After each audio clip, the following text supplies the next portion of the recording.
Good day mga kanegosyo. Ang topic natin ngayon tungkol sa community ng mayaman or market ng mayaman. Iisa lang po yan mga kanegosyo. Mas ine-emphasize ko lang yung word na community. At ang example ko sa inyo, mga college student ng Saint Scholastica mga kanegosyo. Isang community yan. Bakit kailangan sa pagninegosyo yan? Tapusin mo tong video ko, lalo na kung nagsisimula ka pa lang magnegosyo, marami kang matututunan dito. Kung nagninegosyo ka naman na, malamang isa to sa dahilan kung bakit nalulugi ang negosyo mo ngayon. Siyempre, dahil sa crisis na siyempre bukod na rin sa crisis na kinakaharap natin ngayon. Ako nga pala si Jepoy, isang negosyante. Isa rin akong DJ. Kung kailangan nyo pala ng DJ sa club, sa bar, o mga event, message lang kayo dito sa page ko or comment lang kayo.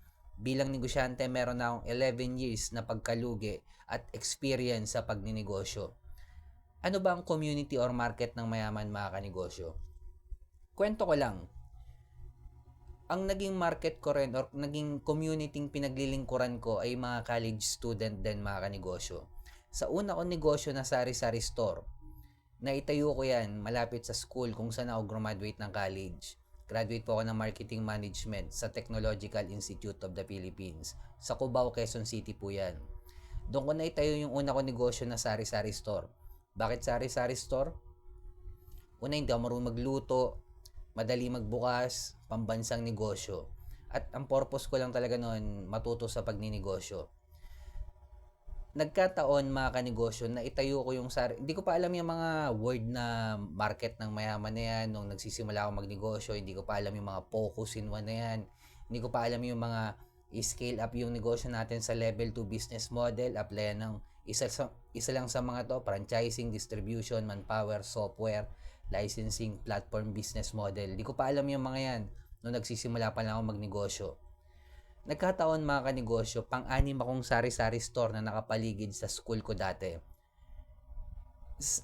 At sa aming anim mga kanegosyo, alam to ng mga naging customer ko. Ako lagi pinakamahal magbenta. Lagi ako mahal ng piso, 2, 3. Normally kasi sa sari-sari store, pare-pareho lang naman tinda namin. Pero magkakaiba ang serbisyo namin. Kaya kahit mahal yung benta ko, alam naman ng mga customer ko nung market na pinaglilingkuran ko na mahal yung benta ko, pero sa akin pa rin silang bumibili kasi malupit yung serbisyo ko mga kanegosyo. Hindi ko hindi ko alam yung mga community ng mayaman na yan. Kaya pala kahit mahalan ko yung benta ko sa mga community pinaglilingkuran ko, ang customer ko kasi mga college students sa TIP mga kanegosyo. May mga pera din po kasi yan. So kahit bentahan ko sila ng mahal, basta malupit yung serbisyo mo, sa'yo pa rin sila bumibili. Pero kung nasa community ka ng mahirap or market ka ng mahirap, kahit anong lupit ng produkto mo at serbisyo mo at kahit nakapokus in one ka lang, malulugi ka pa rin mga kanegosyo. Kasi walang pera eh. Naka-budgeted lang yung pera nila. Hindi sila masama. Pero bilang negosyante, paglingkuran natin yung market ng mayaman or community ng mayaman, dun yung pera eh. At kailangan natin yung para makapag-markup ng malaki. Bakit kailangan natin yung markup? Para lalo mapaikot at mapalaki yung negosyo natin. Ayan yung importansya ng community mga kanegosyo. Kaya kung nagsisimula ka palang magnegosyo ngayon, Boss Jepoy, kailangan ba nag-aaral ako sa halimbawa, kailangan ba nag-aaral ako sa Saint Scholastica para mapagsilbihan ko sila? Hindi. Pero kung saan yung school nila malapit, dapat nandun ka. Dapat nakapokus ka doon. Dapat nagbibigay ka ng value. At least kilala ka nila. Aware sila nandun yung negosyo mo. At eventually kahit mahal yung ibenta mo at kailangan nila, bibili nila yan mga kanegosyo. Dahil may pera sila eh.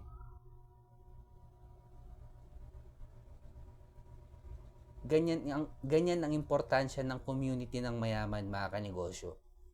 May tanong sa akin, Ano uunahin mo? Produkto o mahanap muna yung community? Karamihan ng mga nagninegosyo ngayon, gagawa muna ng produkto, bebenta muna. Ito gusto kong itinda, t-shirt. Itong gusto ko yung negosyong to. Pag meron na sila ng product, maghahanap ngayon sila ng market. Ngayon mga kanegosyo, baliktarin nyo. Huwag ka muna gumawa ng produkto. Hanapin mo muna yung market or yung community ng mayaman. Alamin mo muna at magbigay ka muna ng value. Alamin mo muna kung ano yung kailangan nila. At least kilala ka na nila, aware na sila sa negosyo mo at alam mo kung ano yung pangangailangan nila. At kapag nagtinda ka, syempre dapat mahal. At doon ka makakapag-mark up ng malaki.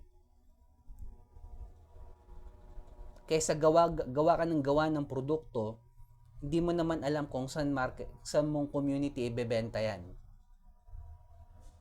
Unahin mo muna mahanap yung community mga kanegosyo. Kaya kahit nakapokus in one ka, posible ka pa rin malugi kung wala ka sa community ng mayaman. Kaya lagi ko sinasabi, kung nagsisimula ka pala magnegosyo, focus in one at hanapin yung community ng mayaman. Pag nahanap mo na yung dalawang yan, i-scale up mo sa yung negosyo mo, applyan ng isa sa mga to, napaliwanag ko na to, franchising business model, distribution, manpower, software, licensing, platform business model.